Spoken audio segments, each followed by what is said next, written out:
ভারত লোক ঢুকাচ্ছে বাংলাদেশে, push in করছে। সরকার তো একটা কথাও বলেনি। কোথায় খোদাবক্স, কোথায় সরকারের স্বরাষ্ট্র দপ্তর? কিশোরগঞ্জের বিশাল হাওরের মধ্যে বিশাল এক রাস্তা বানিয়েছেন তার বাড়িতে পৌঁছানোর জন্য।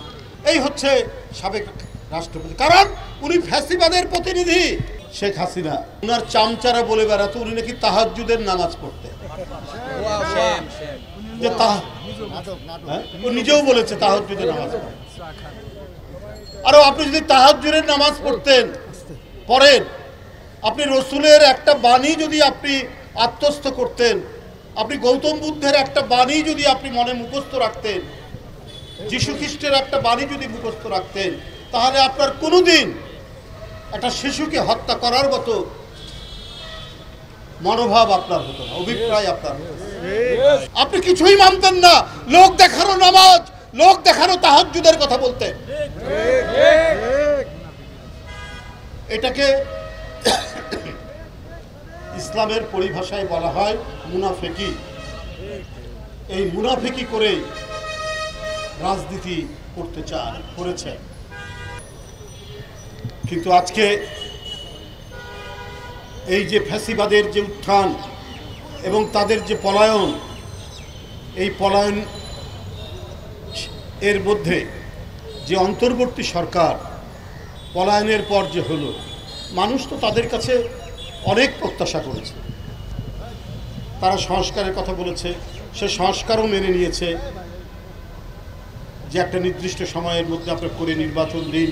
বিএনপির পক্ষ থেকে বলা হয়েছে, আরও অনেকে বলেছে, এমনকি বিভিন্ন সাংস্কৃতিক সংগঠনও কিন্তু এই কথাগুলো বলেছে। আজকেও আমি পেপারে দেখলাম কবিতা পরিষদ নাকি তারাও দ্রুত নির্বাচনের কথা বলেছে।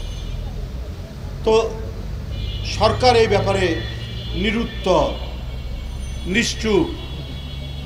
কেন? উদ্দেশ্যটা কি? যে সাবেক রাষ্ট্রপতি যিনি খুনের আসামি, তিনি দেশ ছেড়ে চলে গেলেন। আপনার গোয়েন্দা সংস্থা ডিজিএফআই, গোয়েন্দা সংস্থা জাতীয় নিরাপত্তা কি জাতীয় গোয়েন্দা সংস্থা এনএসআই, এরা ক্লিয়ারেন্স না দিলে কি করে উনি যেতে পারেন? এমন রাষ্ট্রপতি যে বাংলাদেশের পরিবেশ রাষ্ট্র করার জন্য যার বিচার হওয়া উচিত, আমাদের হাওর বাওর, আমাদের খাল বিল, আজকে আন্তর্জাতিকভাবে মানুষ আন্দোলন করছে এগুলো রক্ষার জন্য, তিনি তার এলাকা কিশোরগঞ্জের বিশাল হাওরের মধ্যে বিশাল এক রাস্তা বানিয়েছেন তার বাড়িতে পৌঁছানোর জন্য। এই হচ্ছে সাবেক রাষ্ট্রপতি, কারণ উনি ফ্যাসিবাদের প্রতিনিধি। উনি রাষ্ট্রপতি, কিন্তু উনি তো শেখ হাসিনার কথাই চলতেন। অতএব শেখ হাসিনার যা মাইন্ডসেট, যা মানসিকতা, উনারও তাই মানসিকতা, দুইজনের মধ্যে তো পার্থক্য হবে না। তাহলে সেই ব্যক্তি চলে গেলেন, তার তো লাল পাসপোর্ট আছে, এটা কি সরকার জানতো না? তার লাল পাসপোর্ট বাতিল করা হয়নি, এটা তো সরকার জানে। এটা কি এনএসআই ডিজিএফআই জানে না? তাহলে কি করে যেতে পারলো? আমরা শুনেছি একজন খুব শক্তিশালী উপদেষ্টা রয়েছেন ইয়ের মধ্যে, কি বলে, যিনি মানে সমস্ত স্বরাষ্ট্র ব্যবস্থাটা তিনি দেখেন। তার নাম খোদাবক্স সাহেব, খুব নাকি পাওয়ারফুল।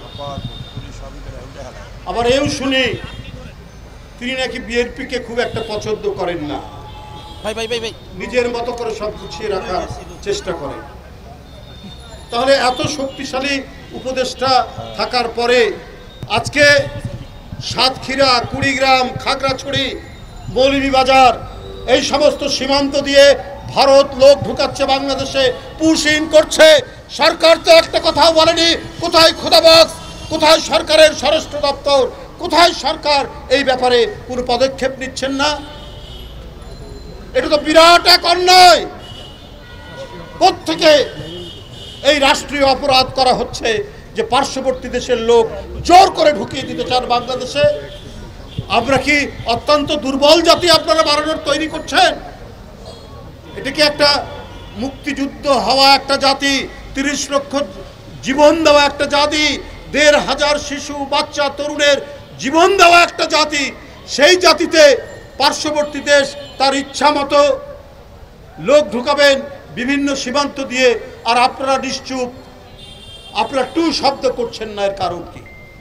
তাহলে তো শেখ হাসিনা যেমন করেছেন আপনারাও তাই করছেন। আমাদের সীমান্তে লোক হত্যা করলে শেখ হাসিনা একটা প্রতিবাদ করতেন না, টু শব্দ করতেন। আজকে কেন একেবারে নিশ্চুপ নিরুত্তর? অন্তর্বর্তীকালীন সরকার, এই সরকারকে তো সমস্ত গণতান্ত্রিক শক্তি, রাজনৈতিক দল সমর্থন করেছে। কোন সাহসে পার্শ্ববর্তী দেশ থেকে তারা তাদের লোক জোর করে আমাদের সীমান্ত দিয়ে ঢুকিয়ে দিচ্ছে? আমি এর তীব্র নিন্দা এবং প্রতিবাদ জানাচ্ছি। আমরা কাঁধে কাঁধ মিলিয়ে 1000 বছর ধরে এখানে হিন্দু, মুসলমান, বৌদ্ধ, খ্রিস্টান, চাকমা, মারমা, ত্রিপুরা, সাঁওতাল, রাজবংশী সবাই আমরা একসাথে থেকেছি। আমাদের উৎসবে, আমাদের ঈদে মিলাদুন্নবী, আমাদের কোরবানি ঈদে তারা যেমন আমাদের বাড়িতে এসছে, আমরাও দুর্গা পূজায়, আমরাও তাদের বৌদ্ধ পূর্ণিমায়, আমরাও তাদের 25শে ডিসেম্বর, আমরা তাদের বড়দিনে আমরা সেখানে একসাথে থেকেছি। সঠিক।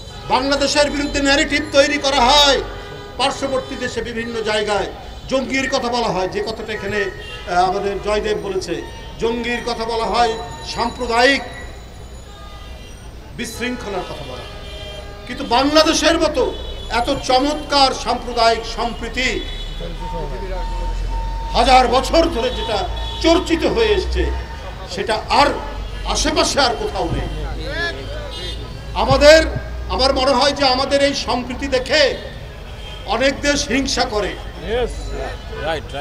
অনেক দেশ মনে করে কি ব্যাপার, এদের মধ্যে এত শান্তি কেন? আমরা একে গণতন্ত্রের জন্য এবং আমাদের স্বাধীনতা যুদ্ধে আমরা তো লড়াই করেছি। আমার মনে আছে এই শেখ হাসিনার পুলিশ ধাওয়া করে আসছে, এই যে আমার পাশে জয়দেব, এই যে পার্থপ্রতিম অপু, এই এখানে রমেশ, তারপরে আমাদের অমলেন্দু দাস অপু, এরা বিভিন্ন সময়ে, আমি যেহেতু হাঁটতে পারি না বেশি জোরে, ওরা আমাকে আগলে নিয়ে কোনো নিরাপদ জায়গায় তারা নিয়ে গেছে। এইভাবেই আমরা একে অপরের সাথে নিবিড়ভাবে সম্পর্ক।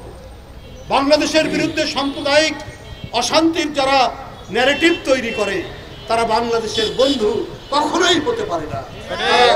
মিথ্যা উদ্দেশ্য নিয়ে এই কাজটি করে।